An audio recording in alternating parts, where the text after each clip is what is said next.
If you're wondering if there's a macro mode available for OnePlus 15, first of all, let's open the camera app on our device. So first of all, if we go for a full zoom, it's 170 millimeters, and you can go even higher to 120. There's also a macro mode toggling sometimes right here in the bottom left corner, and if you try to take a photo, yep, there's this plant, and then when you photograph something like that, it should toggle. Then when it's orange, that means it's enabled. And with addition to that, we should be able to find the macro shot right here. So click on the three lines in the top right corner of the screen and move to the macro shot. That way zoom should change to 3.5 times, and now we can try to capture a photos with that macro mode.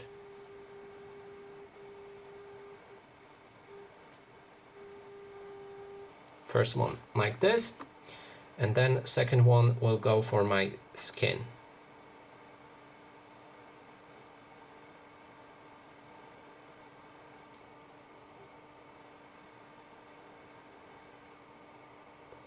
Okay, so we have both of the photos, and now here's how the skin looks like with the macro mode, and there's also the miniature that I've captured.